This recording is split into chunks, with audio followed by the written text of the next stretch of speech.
South Africans are notoriously bad at saving, which leads to many people not being able to retire comfortably. Some studies estimate that only 6% of South Africans can retire comfortably. Joining us in studio to explain why you shouldn't delay saving for retirement is Rupert Giessing. He's the director at Vista Wealth Management. A very good afternoon to you, Rupert. So why are South Africans so bad at saving? You know, that was one of the first things that we asked ourselves when we started doing the research for this article, and I think it's basically twofold. If you look at a study that was published by the World Bank recently for 2013 and 2014, it was actually 86% of South Africans that were in a position to borrow money actually did. And they borrowed mainly for two reasons. First reason being to put food on the table, and the second reason actually to maintain a lifestyle. Because unfortunately we do live in a society where people are very much, it's very much about status and keeping up with the Joneses. So unfortunately, it actually creates a bit of a snowball effect, because the people that are in a position to save are actually not saving either, which just, it just makes the problem even worse. What are some of the biggest mistakes would you say people are making when it comes to retirement savings?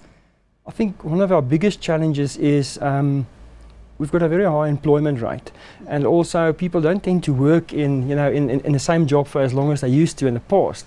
So as soon as people can access their retirement benefits from a previous employer, they do that, and it doesn't get preserved. And the longer you delay that, the worse the problem gets, because people might be in a certain position for 2 or 3 years, and then they move on and they take the money and they cash in and they keep on doing that. And then they wake up again one day and they're 10 years away from retirement and they haven't actually saved anything. I think that is one of our biggest challenges. I hear this a lot, and young people that you speak to all of the times always say, well, I've got plenty of time to catch up on retirement. Explain why this is not necessarily the case and why it doesn't sound so easy. It's actually quite simple. And Albert Einstein once said, the eighth wonder of the world is actually the power of compounding. And those that understand it earn it, and those that don't pay it. And it is actually as simple as that. And the sooner that you start saving, the better. For our research in the article, we actually did a little exercise, and we looked at two scenarios. So we took somebody that started saving at the age of 20 up to the age of 40. Started off with 5,000 Rand a month, and we just increased it by 6% per year, the savings contribution. Person then stopped saving at the age of 40, just left the capital until the age of 60. The other individual didn't save anything up to the age of 40 and then started saving up to 60. For the first person that left the capital from 40 to 60, the savings amount was approximately 33 million Rand that you get to at the end of the day. The second person, that actually his starting amount to get to that same amount was 33,000 Rand a month. So that just gives you an idea of the power of compounding and how much catching up you have to do to get to that same. That's obviously in nominal terms, but even if you're going to relate it back to real terms, you're still going to be in a position where you're going to have to save more than double than the person that started early and just left the money. So can you imagine where you would be if you actually just saved your money from 20 up to the age of 60? So the longer wait, the more pain you're going to feel. But Absolutely. Is there some sort of a rough guide as to how we can start saving enough for retirement?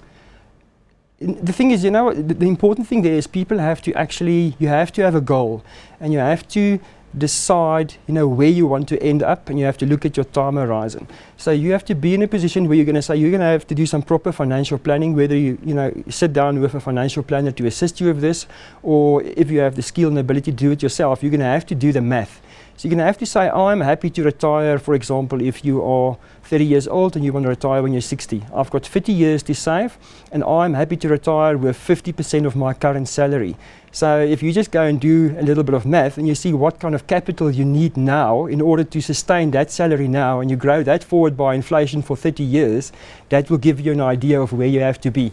But unfortunately, it's not going to just be a thumb suck. The days are over where we just put money in the way and we hope for the best and see and try and hit the jackpot at the end of the day. You actually have to have a proper financial plan in place track that and try and keep with that and see and how far you are away from your objectives. We know that some people have the luxury of their companies providing a pension as well as provident funds. Let's say your company doesn't provide a pension and provident fund.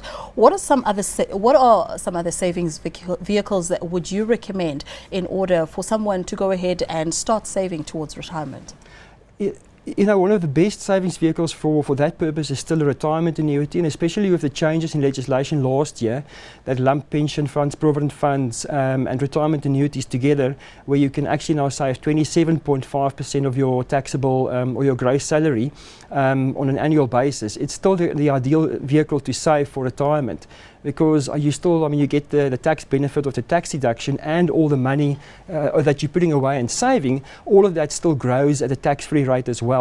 And if you just continue, like even with the tax saving that you're getting at the end of the year, if you keep on investing that, all of that money is just going to keep on compounding, and ensuring that you're getting to a point where you are providing sufficient cover for your retirement. And of course, the other thing is, great initiative that was launched last year is tax-free savings accounts. Yeah. So if you've topped up on your retirement annuity, that's the ideal vehicle to save more, especially if you think at the rising costs of medical expenses. And as you're getting older, that rise, that just keeps on getting more expensive. So a tax-free savings account, if you save there, you can draw an additional income there one day when you retire, which is the ideal vehicle to finance your medical expenses. We'll have to leave it there. Well, South Africans, go ahead and save. That was Rupert Giessing, Director at Vista Wealth Management. We're taking a short break now, but when we come back, we'll be discussing the sustainability of emerging market attractiveness. Don't go away.